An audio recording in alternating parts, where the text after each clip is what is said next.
thank you, whatever's going on in the world. So we'll start by making a blessing, sanctifying this practice and ourselves in community together. Baruch atah Adonai Eloheinu melech haolam, blessed are you, source of everything. Asher kitshanu b'mitzvotav v'tzivanu la'asok b'divrei Torah, who makes us sacred through this practice of digging deep and engaging and steeping ourselves in the study of Torah. And may it be your will that this Torah be sweet in our mouths, so that it inspire us, our students, our children, their students, their children, to be a continuing part of this chain of transmission that teaches us how to walk in this world with love and compassion and respect for all.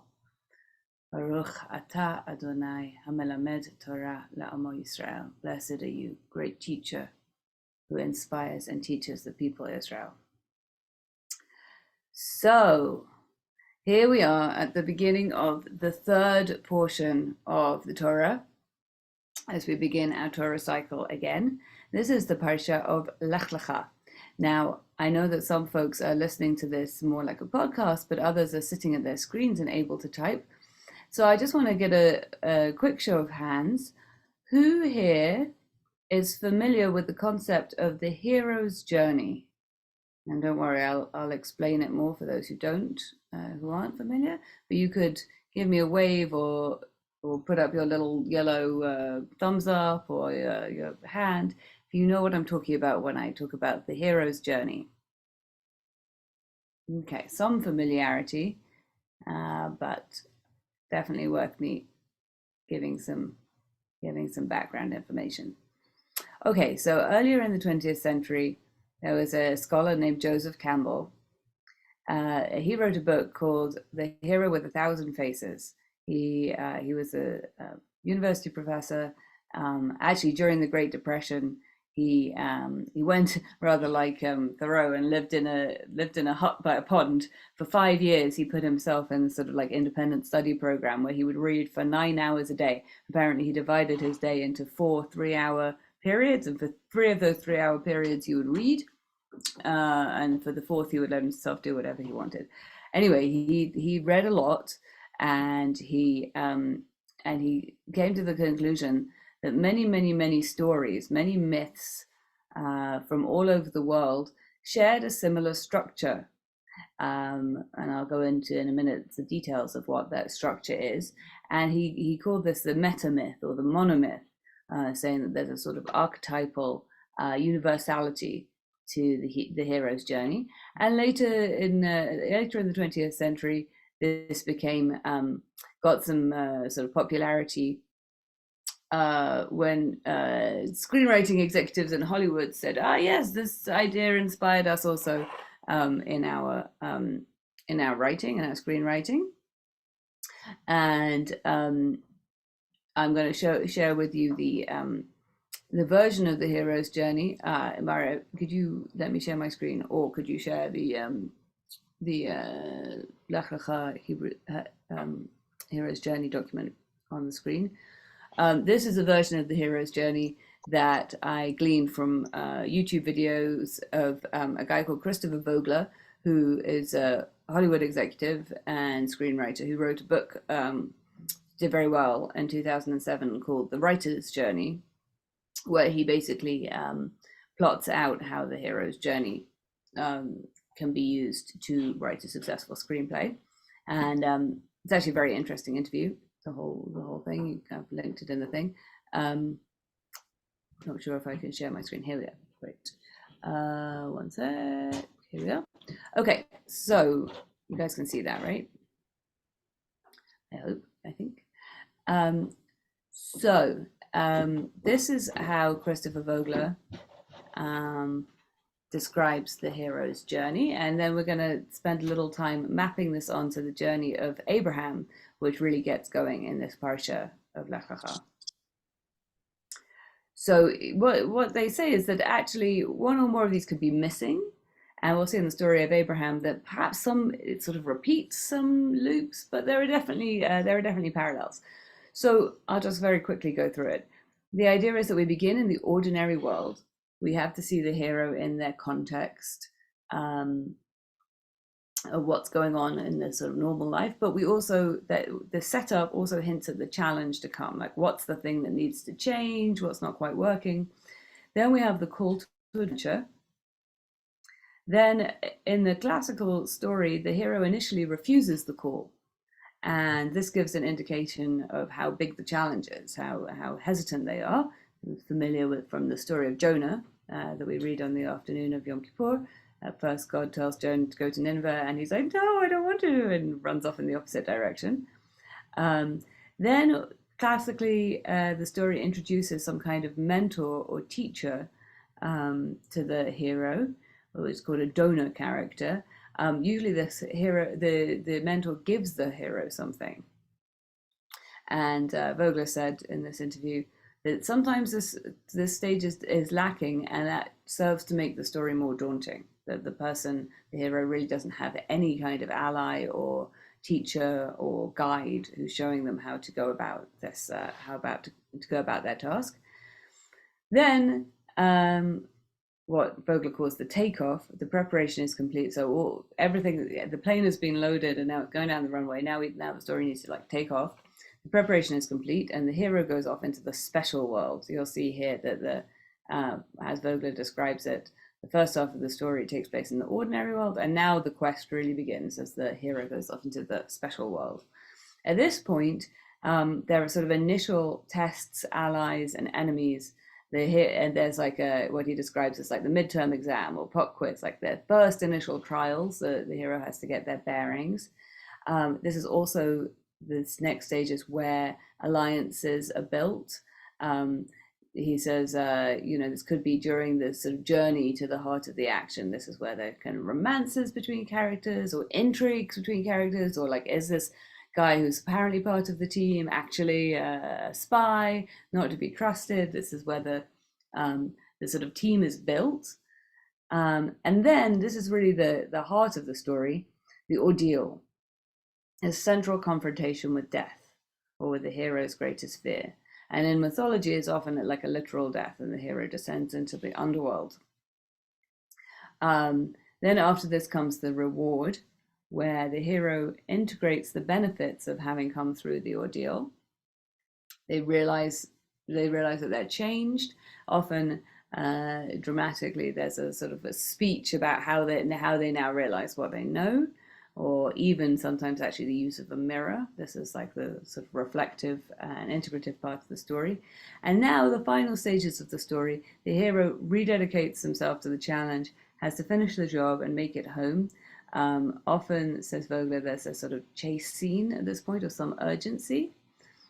And then here comes the resurrection, which is where the hero is faced with a singular choice, and they have to put into practice what it is that they've learned or come to know. This is, as it were, the final exam. This is the great showdown. And then the final stage of the journey is that the hero returns home with something of benefit to the community, because the hero isn't just someone who does all this for their own jollies, but rather this whole quest is for the benefit of their broader society. So this is how they bring it home, possibly with some kind of sacrifice of themselves for the group. All right, so that was very brief and dirty. I'll leave this up on the screen, but I want to be able to see the participants. Let me see you. Maybe I can't leave this up on the screen. So let me just ask, firstly, how, if at all, do you see this relating to the story of Abraham?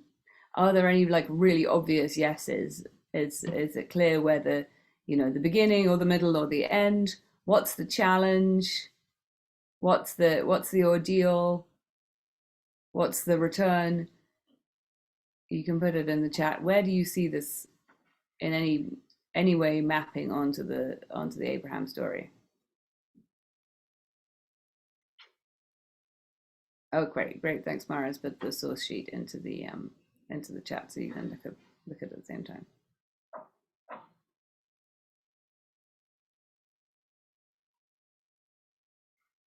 Yeah, well, the Hebrew Bible definitely does have ideas of an underworld, for sure. And okay, so right, right from the beginning, which is what put me in mind of this, to look at Lech-Lecha through the lens of the hero's journey, right at the beginning of this Parashat, God says to Abraham, go forth, or Abram, go forth, leave your land and your birthplace and your father's house and go on this quest. So this is very much the sort of commission of the hero at the beginning of the journey. Right. Ara says this, it seems like Abraham experiences this outline several times during the course of his life. Yeah, we're going to go through it. It doesn't seem like it's completely linear. It seems like some stages are repeated. Yeah, Abraham doesn't seem to refuse the call. Good point. There isn't this like initial hesitation.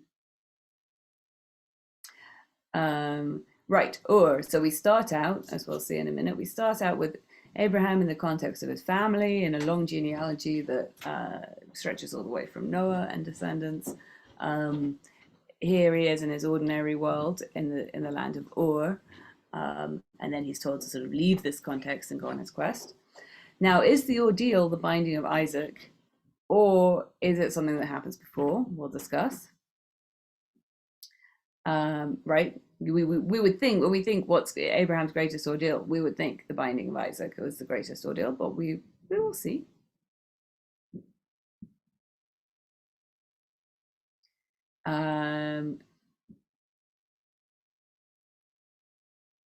He leaves his pet country behind, goes to a new place, has many adventures. Right. So there's a very basic structure, which is like departure, ordeal, reintegration. So he seems to follow that. Right. So Ian says the team is Lot and Sarai, his nephew and his wife. And also later there are these kings he fights alongside. Okay, great. Paula, tell me more when you say children are born. Two children are born. Is it like, what part of the story do you feel that maps to? Tanya, great. The donor characters may be Pharaoh or Melchizedek. Love it. That's the conclusion I kind of came to, and I was doing my mapping. We'll break it down in a second. Great. Deborah says, I think the fact that he does not refuse the call is one of the defining aspects of our overall mythology. Hineni is our ideal. Hineni, here I am. Yes, send me. Jonah may be a satire.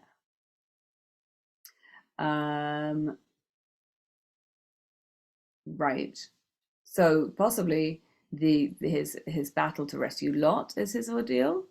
The ordeal is possibly the stay in Egypt with parallels an underworld because it's like literally beneath the land of Israel. Possibly the ordeal is having to send Ishmael away, his son away. Good. So the children being born may be the tests.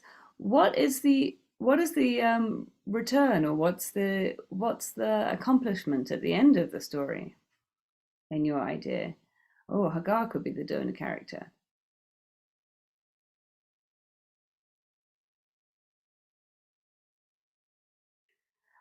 Or possibly, well, okay. So, okay. So you're saying that the payoff, the reward, is that he enters the covenant and becomes Abraham. The return is cleaving to God. I love this. This is very, very, very good. Okay, so let's actually, I did my best to sort of map it out. We will see. I see a couple of people saying in the comments that Campbell was anti-Semitic, and why are we talking about him? I had no idea about that, and I'm curious to know what the evidence for that is. And sorry if it offends people. I think his ideas are useful. Okay, so let us go back to our screen share, if I can. Hang on. I have to minimize you guys. Hang on. Yeah, we'll share the source sheet, but also I want to see my other page. Sorry, my computer's being a bit slow.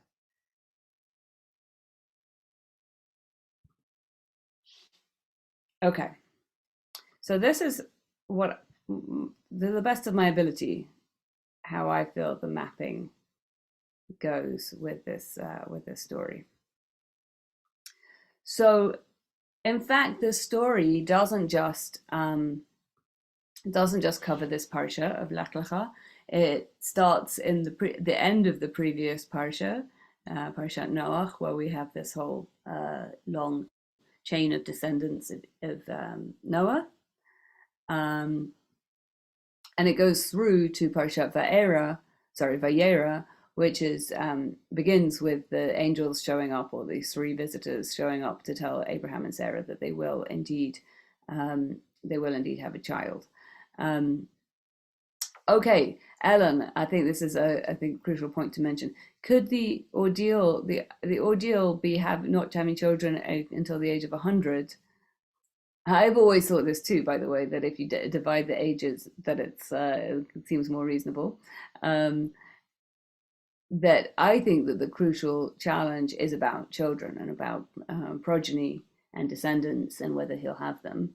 So the ordinary world, we begin at the end of.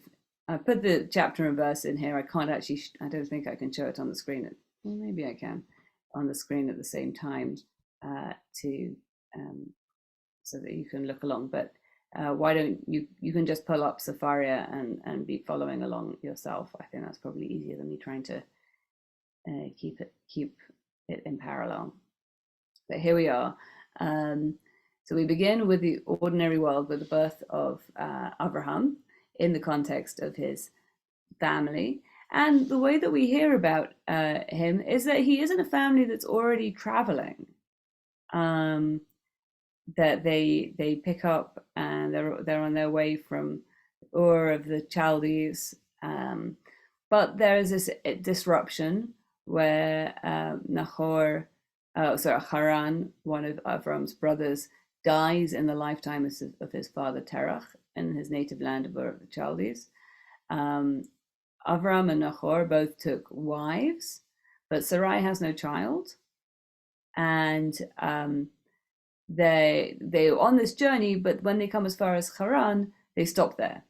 So there's something about journeys and interruption of journeys that possibly hints at the challenge to come. There's also here we are in this long list of ancestors and descendants, but we have these interruptions of people dying before their parents, God forbid, and of people not being able to have children.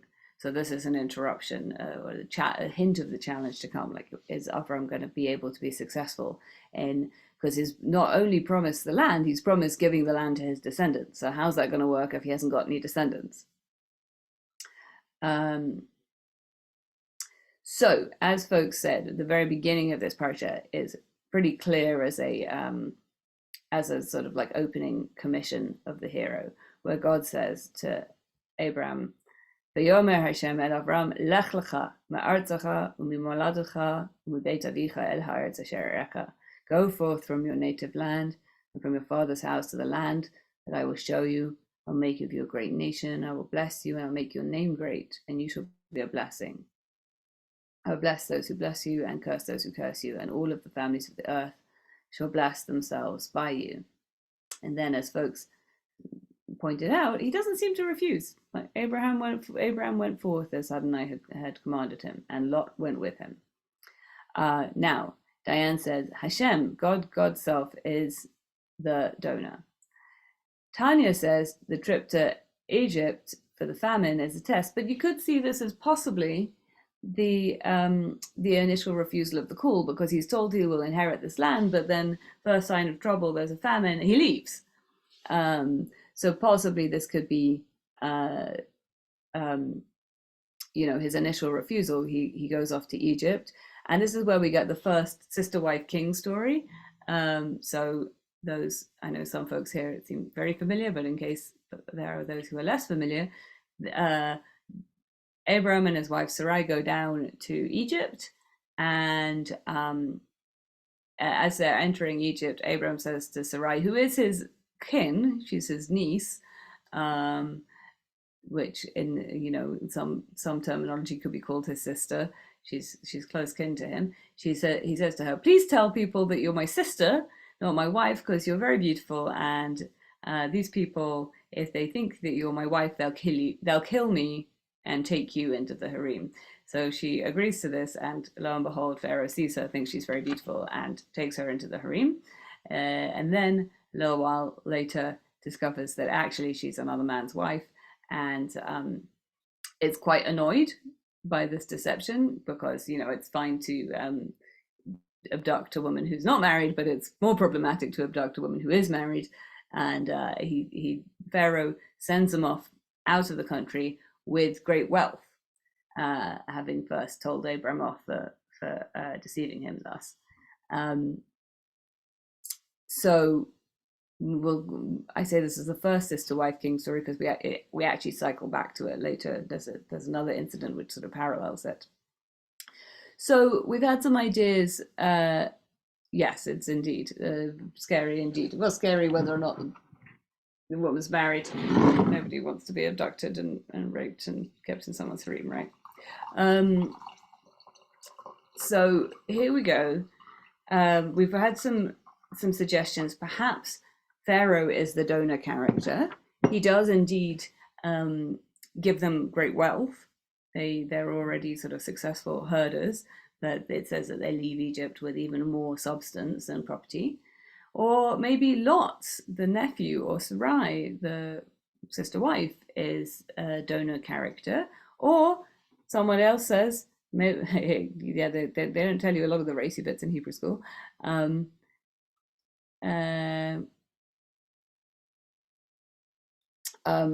Then what about, and somebody else says, what about God? Maybe God is actually the donor character. What do folks think? Do you have a...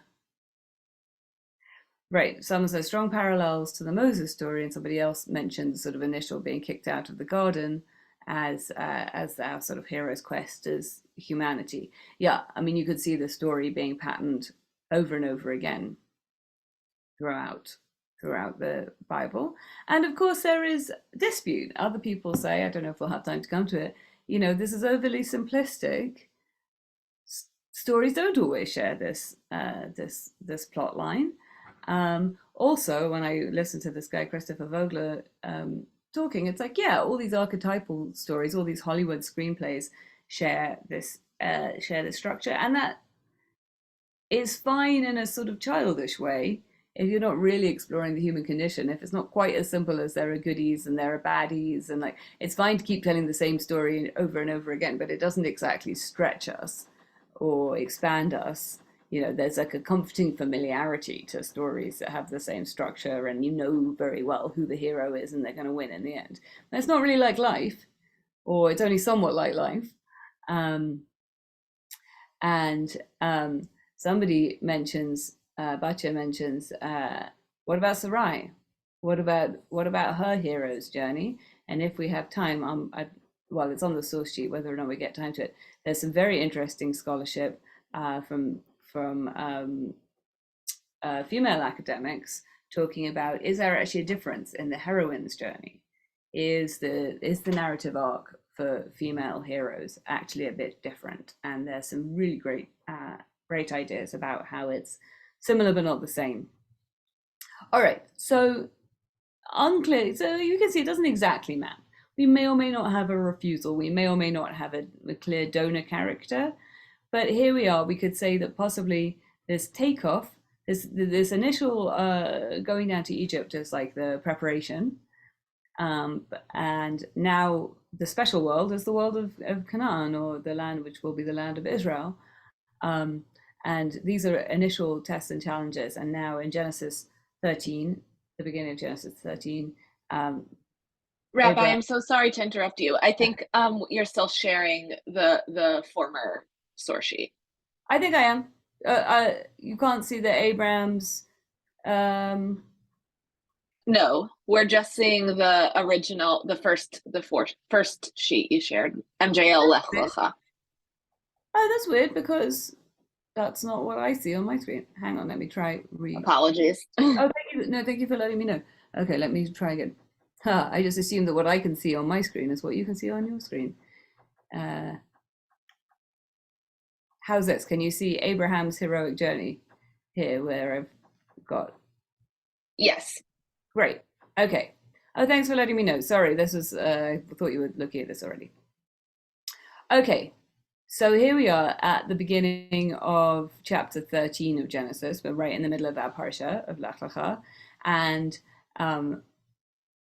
Abraham and co go back up into Canaan. So possibly you could say this is the beginning of like him really journeying into the special world. Now at this point, as someone mentioned before, you have this incident of this war that Abraham gets sort of pulled into between. It's called the War of. Scholars refer to it as the War of the Four Kings versus the Five Kings, and part of the story is that Lot gets kidnapped, and Abraham has to, or Abraham as he still is at this point, has to ride off to his rescue. And you could see this as being like this as sort of initial tests. You could also see an initial test is how Abraham and Lot. Abraham says to Lot, "Hey, this land can't really support both of our flocks. We should probably divide the territory." And Lot goes off and lives over on the plain of Sidon.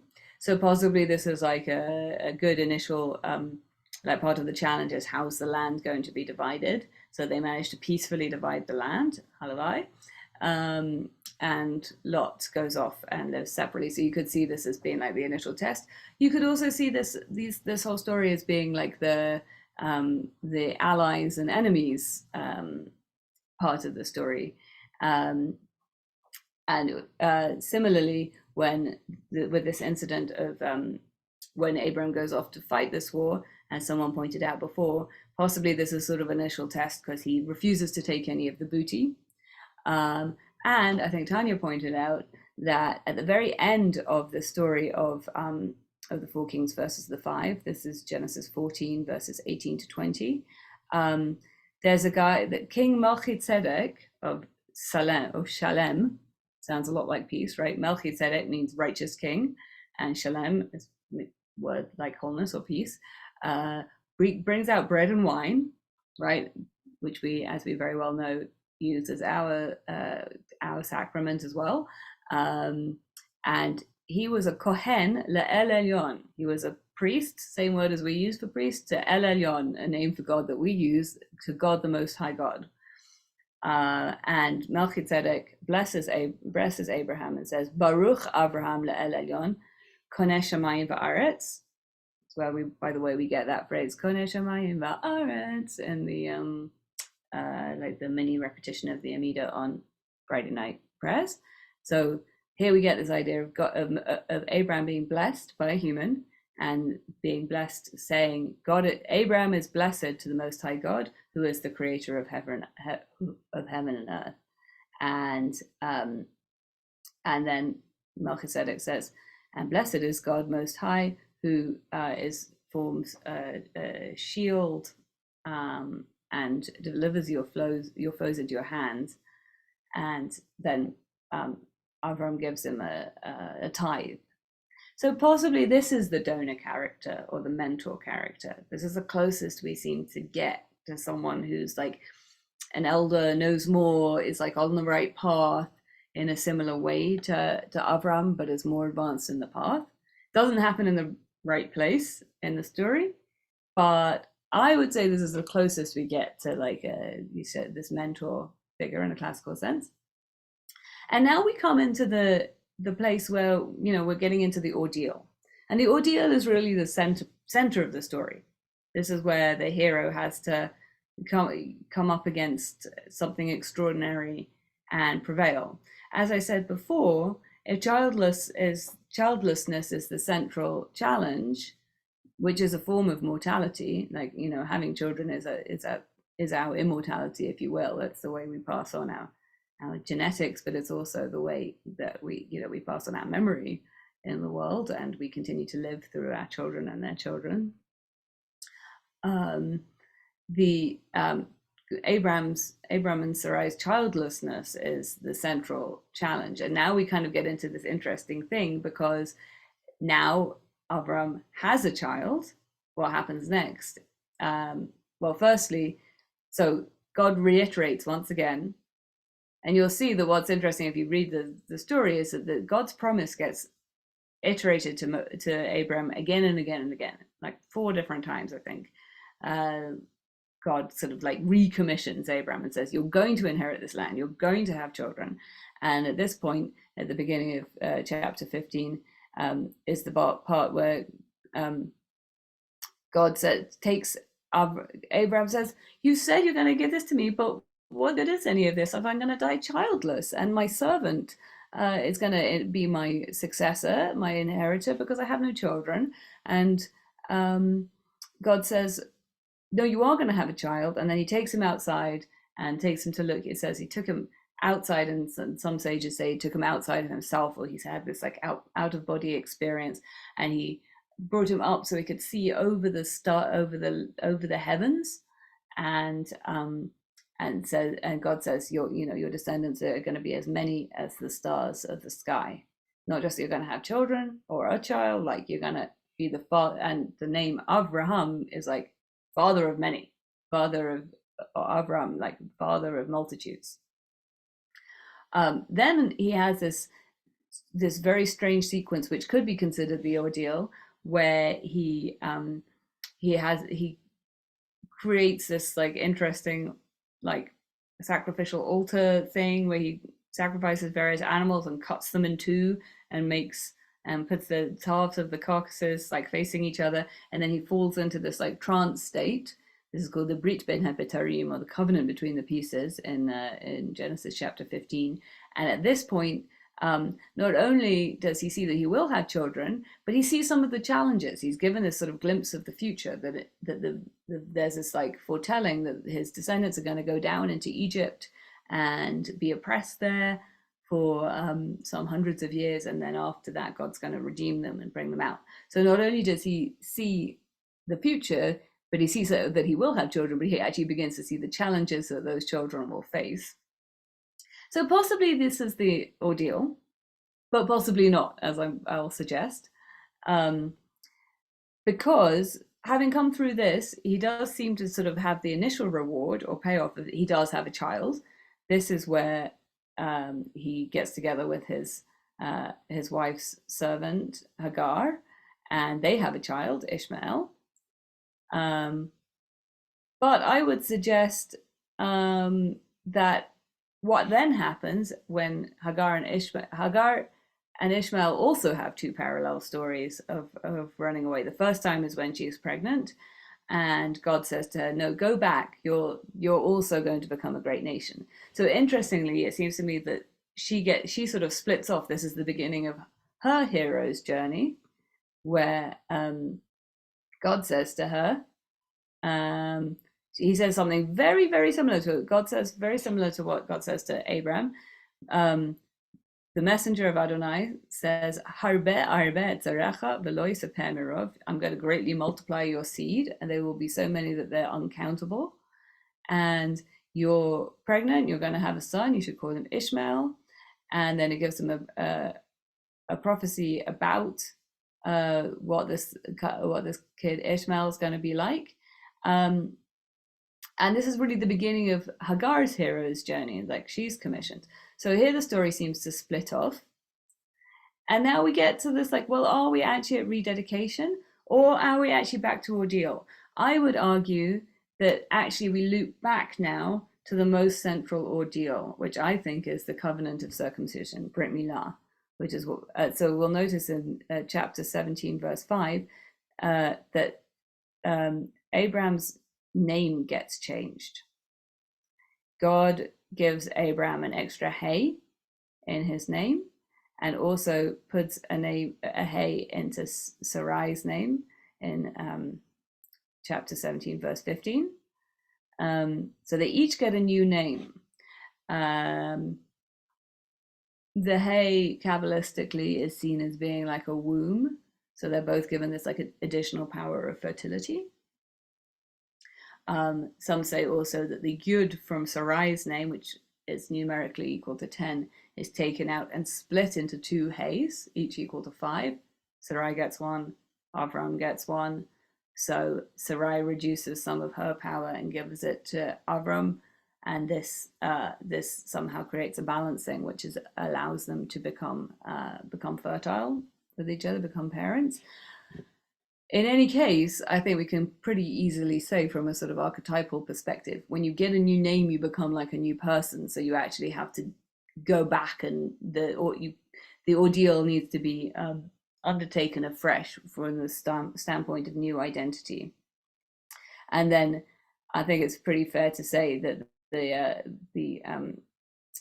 ordeal is Abraham is expected to not only circumcise his son Ishmael and every member of his household, but also to circumcise himself at the age of 100, or nearly 100, or maybe he's 90, right, when he circumcises himself. Anyway, old, not an easy thing to do. Not an easy thing to do at any age, not an easy thing to do to yourself. So I think we could pretty substantially argue that the true ordeal is the covenant of circumcision, the Brit Milah. And then the reward comes at the very beginning of the next parsha, where, according to the Midrash, Abraham is sitting in the according to the Torah, Abraham sitting in the entrance of his tent as the day grows hot. According to the Midrash, he's sitting there because he's recovering from his circumcision. And he looks up, he sees three figures, and he runs to greet them, and he welcomes them and feeds them a delicious meal. And they come to tell him and Sarah that they are indeed going to have a son. And at this time next year, they'll be parents. And this would seem to be the reward, the payoff following the covenant of circumcision. And possibly the rededication, or like the ultimate quest where everything has to become clear, is where Abraham argues with God about the destruction of Sodom.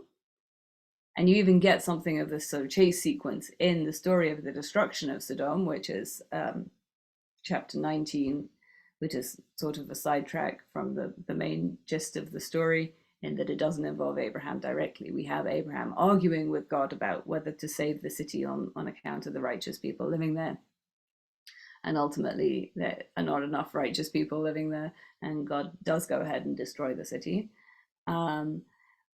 Or possibly the showdown is the second sister-wife king incident, where Avimelech, by the way, is a honorific, same as Pharaoh. It's not a personal name. It's like the title of the king of the Philistines is Avimelech, which means father king, or my father is king.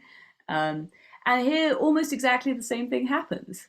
That they go into the territory of another ruler, and Abraham says to Sarah, "Hey, don't tell them you're my wife. Tell them you're my sister."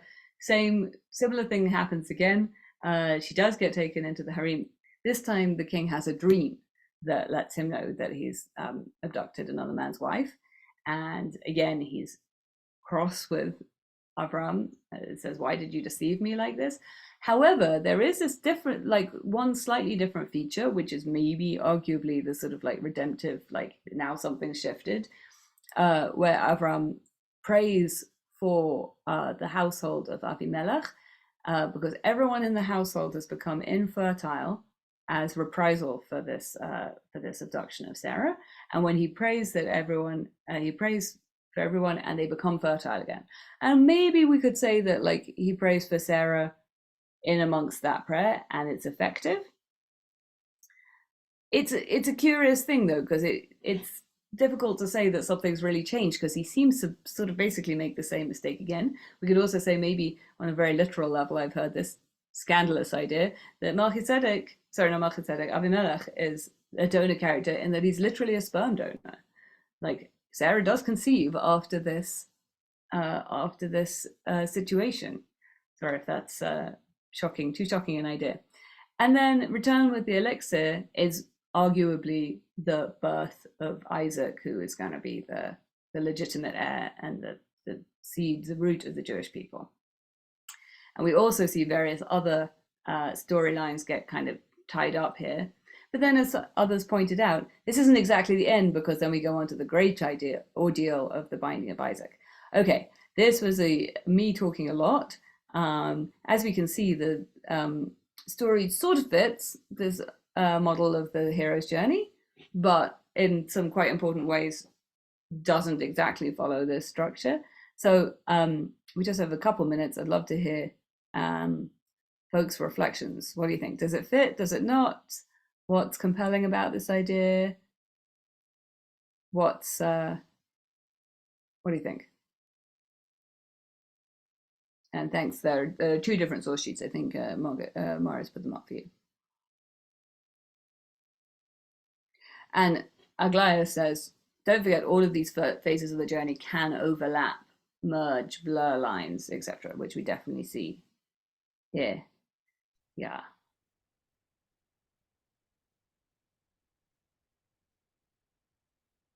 Yeah, don't forget to copy and paste the links to the source sheets if you want to see them again afterwards. Yes, and we'll also include those in the follow-up. Great, thank you. And maybe you can include the chat, since there's so much good conversation in the chat as well. Right, and there's foreshadowing of the Israelite experience of Egypt in this Parashat of Lech-Lecha.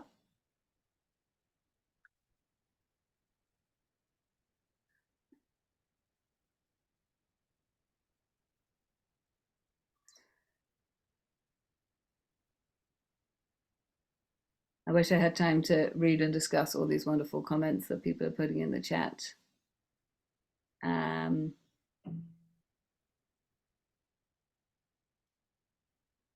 But we are coming towards the end of our time here. Right, and someone says, Ian says, I think that sometimes the hero's journey creates something of a confirmation bias. Like we're trying to fit the story into the hero's journey typologies. It doesn't, as we can see, it doesn't exactly fit so neatly, but it is interesting which came first, the Torah or Campbell. I think Campbell definitely read the Torah as one of the many books he read. Abraham usually is accompanied by Sarah. When he goes off to fight this war of the 4 kings versus the 5, he does. I don't think he takes her with him at this point. And really, as someone points out, we are all the heroes in our own journey, and possibly the Torah to us is like the mentor character or the donor character, giving us special gifts that we can use in our quest of going on and understanding the world that we're placed to live in, and all the ordeals and challenges that we face. So I hope this has been interesting. I hope this is a lens through which you can continue to investigate. I do definitely encourage you to take a look at the heroine's journey material. I put in a few links to a couple of different book reviews, at least, even if you don't want to buy the book and read them, to some interesting ideas about how this might relate differently. But thanks again, everybody, for being here. It's really good to come together in a Torah study, and we dedicate the merit of our practice to keeping our hearts open, to keeping ourselves regulated and able to respond rather than react, and is very, very challenging, disturbing, upsetting times. And we truly and deeply hope that this study can help this world come to a place of peace and justice, that all people have the safety that they need and the rights that they need. We are all children of God, and this is the first and most fundamental message of this Torah. So thank you, everybody, for being with us. Indeed, Ruth's prayers for Israel and the Palestinians, absolutely. May we all be safe, may we all be well, may we all be free. And I wish everybody here a Shabbat Shalom U'Mevarach, a blessed and peaceful Shabbat. Take the time to turn your phone off. No looking at the news, no screens. Give your nervous system a break. I would love to let you end there, but on this note, thank you for that beautiful intention and blessing. If you'd like to hear more from Rabbi Sarah, please join us on Monday for another My Jewish Learning program titled Mishaberach Moment. We'll be thinking through some healing texts and holding space for us to heal together. So I'll we be hope to sharing see. a very beautiful song, which can become like a mantra for that we use to keep ourselves praying for our own healing and for the healing of others. It's a brief. It's like a 10 minute, 10-15 minute little gem in the day. So please join us. It's Monday at 12:15 p.m. Eastern Eastern. time.